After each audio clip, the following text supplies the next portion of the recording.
उत्तर प्रदेश में 30 अप्रैल तक active case 3,10,000 तक पहुंचे थे। आज ये संख्या घट करके मात्र 94,000 पहुंच गई है। मान सकते हैं 2,16,000 एक्टिव केस कम हुए हैं पिछले 21 दिनों में उत्तर प्रदेश के अंदर। इसके लिए टेस्ट क्षमता बढ़ाई। उत्तर प्रदेश ने आज 3,07,000 टेस्ट किए हैं, 24 घंटे में 3,07,000 टेस्ट। और अगर हम लोग पूरे प्रदेश के अंदर कोरोना कालखंड में किए गए टेस्ट की बात करें तो ये संख्या हमारी 4,65,00,000 को क्रॉस कर जाती है। देश के अंदर सर्वाधिक टेस्ट हैं। पॉजिटिविटी रेट एक समय उत्तर प्रदेश के अंदर लगभग 17% के आसपास पहुंच चुकी थी। आज वह घट करके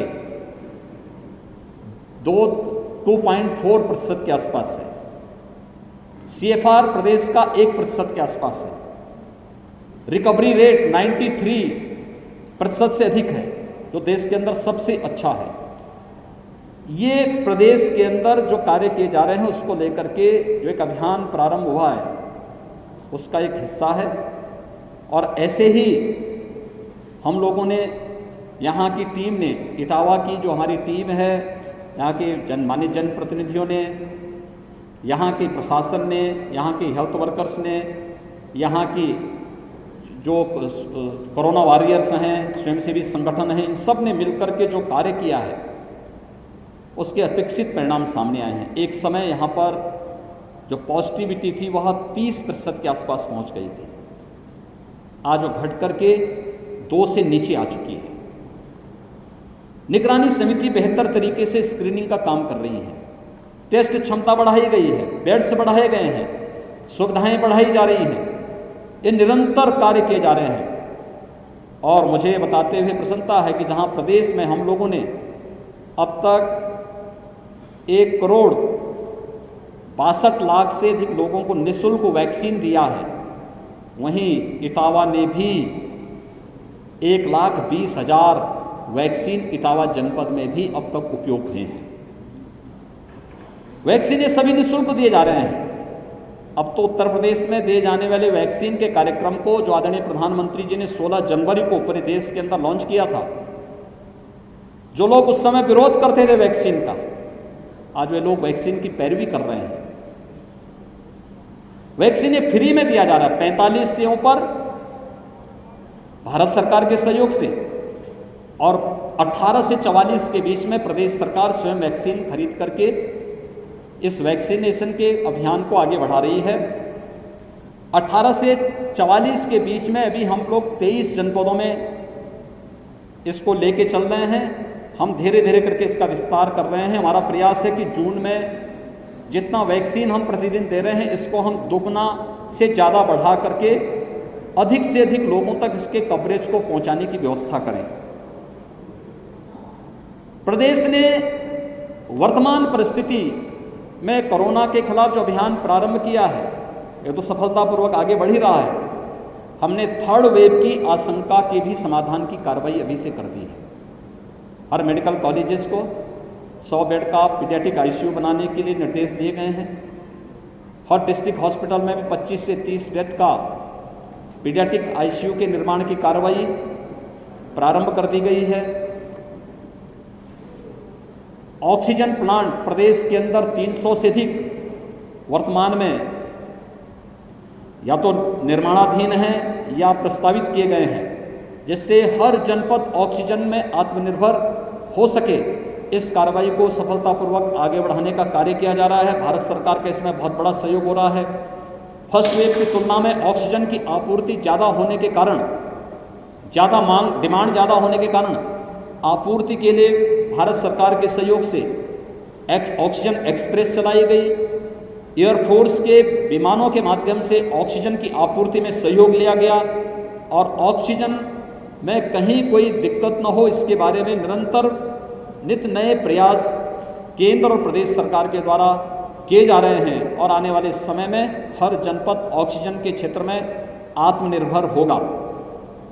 प्रदेश सरकार ने ये भी तय किया है अभी जो हमारी कार्रवाई चल रही है, एक तो कम्युनिटी किचन, हर जनपद में कम्युनिटी किचन का प्रारंभ, हर जरूरतमंद को, रिक्शा चालक है, ई रिक्शा चालक है, स्ट्रीट वेंडर है या मरीज के परिजन हैं, उनको भोजन मिल सके। मरीजों का उपचार निःशुल्क है। जो सरकारी हॉस्पिटल में या सरकार के द्वारा टेक ओवर किए गए हॉस्पिटल है, वहाँ पर निःशुल्क उपचार की, भोजन की व्यवस्था हर पेशेंट को उपलब्ध कराई जा रही है। लेकिन जो हॉस्पिटल जहाँ पर हॉस्पिटल में चूँकि हम कोरोना कर्फ्यू में हैं, तो मरीज के परिजन, रेस्टोरेंट बंद चल रहे हैं। ये बात कहिए, हर प्रशासन को निर्देशित किया गया है कि मरीज के परिजनों की भी व्यवस्था कम्युनिटी किचन से कम 2 समय का भोजन की व्यवस्था उन लोगों के लिए जरूर हो। और ये व्यवस्था मैं धन्यवाद दूंगा अपने विधायक को, जिन्होंने यहाँ पर सफाई में, इस मेडिकल कॉलेज में स्वयं उन्होंने अपनी ओर से एक निःशुल्क कैंटीन प्रारंभ किया है। जिला हॉस्पिटल में भी यहाँ पे व्यवस्था चल रही है और भी जगह पर जो कार्यक्रम चल रहे हैं। ऑक्सीजन प्लांट इन लोगों ने न केवल यहाँ पे हॉस्पिटल में उपलब्ध कराए हैं, बल्कि CSCs में भी उपलब्ध करवाने की कार्रवाई की है। एक जागरूक जनप्रतिनिधि के रूप में जिस प्रकार के दायित्व का निर्वहन होना चाहिए, उस कार्यक्रम को ये लोग निरंतर आगे बढ़ाने का कार्य कर रहे हैं। इन्होंने सफलतापूर्वक उस कार्यक्रम को आगे बढ़ाया है। केंद्र सरकार के द्वारा प्रधानमंत्री गरीब कल्याण पैकेज के अंदर मई और जून में हर व्यक्ति को, हर गरीब जरूरतमंद को निःशुल्क खाद्यान्न वितरण की व्यवस्था 20 मई से प्रारंभ हो गई है। 30 मई तक ये कार्यक्रम चलेगा। मई प्रथम सप्ताह में हम लोग प्रदेश सरकार के द्वारा भी निःशुल्क खाद्यान्न हर एक जरूरतमंद को, 15 करोड़ से अधिक लोग उससे लाभान्वित होंगे। 3 महीने तक ये व्यवस्था हम पहले चरण में लेने जा रहे हैं। जून, जुलाई और अगस्त में हर जरूरतमंद को ये भोजन, निःशुल्क खाद्यान्न, ड्राई राशन उपलब्ध करवाने का कार्य होगा। इसके साथ ही सरकार ने ये भी तय किया है, उस हर जरूरतमंद को, जो जरूरतमंद स्ट्रीट वेंडर है, रिक्शा चालक है, ई रिक्शा चालक है, कुली है, पल्लेदार है, नाऊ है, धोबी है, मोची है, या इस प्रकार की जो एक कैटेगरी है, जिन लोगों को जो डेली कमाते हैं उनके उसी से व्यवस्था चलती है, उन लोगों को भी हम लोग न केवल राशन बल्कि भरण पोषण भत्ता भी उनको जून माह में उपलब्ध करवाने की कार्रवाई। श्रमिक हैं, लगभग 2 करोड़ लोग इससे लाभान्वित होंगे। श्रमिक और इन सभी को, श्रमिक वर्ग को, संगठित और असंगठित क्षेत्र के श्रमिकों को पहले से सामाजिक और स्वास्थ्य की गारंटी सरकार ने उपलब्ध करवाई है।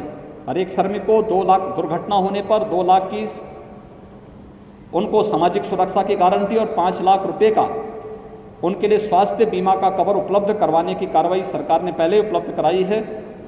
वर्तमान में उनको ये सुविधाएं अतिरिक्त प्रदान की जा रही है। सरकार ने तय किया है कि जून प्रथम सप्ताह में हम लोग प्रत्येक जनपद में, अभी हम लोगों ने जो अलग अलग कैटेगरी को हमने लिया था, पहले चरण में आपने देखा होगा 16 जनवरी से जब एक कार्यक्रम प्रारंभ हुआ था, हेल्थ वर्कर को हम लोगों ने पूरी तरह वैक्सीनेट करने की कार्रवाई की थी।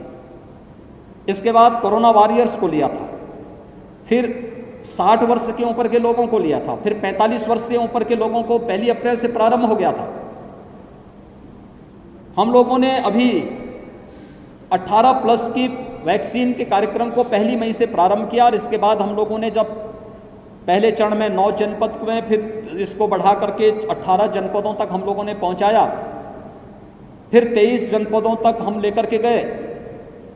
हम लोगों ने इसके साथ ही यह भी जोड़ा कि हाईकोर्ट की दोनों बेंच में, हाईकोर्ट की लखनऊ बेंच और इलाहाबाद हाईकोर्ट, वहाँ पर न्यायिक अधिकारियों को और उनके वहाँ जुड़े हुए जो कर्मचारी हैं उनके और उनके परिवार के लोगों को वैक्सीन की कार्रवाई, और मीडिया के लिए भी हम लोगों ने 2 जगह, एक नोएडा में और दूसरा लखनऊ में सूचना भवन में, उनको वैक्सीन देने की कार्रवाई वहाँ पर दोनों जगह सफलतापूर्वक संचालित हो रही है। सरकार का अगला कदम है कि हर एक जनपद में हम न्यायिक अधिकारियों को और मीडिया को भी वैक्सीन देने के लिए अलग सेंटर उनके लिए बनाएंगे। जहां न्यायिक अधिकारी रहते हैं वहां पर हम लोग उनके लिए, जहां observation waiting area, observation area होगी या उनकी डिस्पेंसरी होगी, वहां पर उस प्रकार की सुविधा क्रिएट करके ये सुविधा वहाँ पर उपलब्ध वैक्सीनेशन की कार्रवाई को जोड़ेंगे। जहाँ पे प्रेस क्लब होगा या प्रेस क्लब नहीं होगा तो किसी अन्य सार्वजनिक स्थान पर जहाँ वेटिंग और ऑब्जर्वेशन एरिया देंगे, वहाँ पर इस वैक्सीनेशन के कार्यक्रम को भी हम युद्ध स्तर पर आगे बढ़ाएंगे, जिससे थर्ड वेव आने के पहले हम लोग इन लोगों को तो हम पूरी तरह वैक्सीनेट कर ही सकें, लेकिन साथ साथ ये भी व्यवस्था की जा रही है कि हम चिन्हित करेंगे कि 10 वर्ष से कम उम्र के जितने बच्चे हैं उनके माँ बाप को भी हम वैक्सीन से आच्छादित करने की कार्रवाई कर सकें और थर्ड वेव के पहले एक सुरक्षा कवच हर एक परिवार को भी उपलब्ध करवाने का कार्य कर सकें। सरकार की ये कार्रवाई वर्तमान में चल रही है। इटावा के अंदर यहाँ पर हमारे जनप्रतिनिधिगण, यहाँ का प्रशासन, स्वास्थ्य विभाग, सभी लोग मिलकर के एक टीम भाव के साथ काम करते हुए कोरोना की सेकंड वेव को, जिसके सामने दुनिया की बड़ी बड़ी ताकतें पस्त होती हुई दिखाई दी, लेकिन वहाँ पर यहाँ के सभी लोगों ने मिलकर के इस कार्रवाई को शासन के साथ मिलकर के पूरी मजबूती के साथ आगे बढ़ाया है। और मेरा विश्वास है कि सेकेंड वेव पर हम पूरी तरह नियंत्रण करने में इस महीने के अंत तक काफ़ी हद तक सफल हो जाएंगे। हम इसके साथ ही थर्ड वेव की भी अभी से हमारी पूरी तैयारी है और उसको भी हम सफलतापूर्वक आगे बढ़ाएंगे। मेरी आप सबसे भी अपील है, हम प्रत्येक नागरिक को कोरोना के प्रोटोकॉल का पालन करने के लिए प्रेरित करें, जागरूक करें। और वैक्सीन ये मुफ्त में दिया जा रहा है, इस मुफ्त में वैक्सीन के प्रति लोगों को जागरूक भी करें कि हर ये वैक्सीन सुरक्षा का एक कवच है, हर एक व्यक्ति को सुरक्षा कवच दे सकता है। हम वैक्सीन लगाने में परहेज न करें, बल्कि हर व्यक्ति वैक्सीन लगाएं। मुझे प्रसन्नता है कि इटावा जनपद में अब तक 1,20,000 से अधिक लोगों ने वैक्सीन लिया है और लोगों में इसके प्रति जागरूकता है। ग्रामीण क्षेत्र में भी CSCs को यानी कॉमन सर्विस सेंटर को रजिस्ट्रेशन का केंद्र बिंदु बनाकर के हम इस कार्रवाई को आगे बढ़ाने का कार्य करेंगे। धन्यवाद।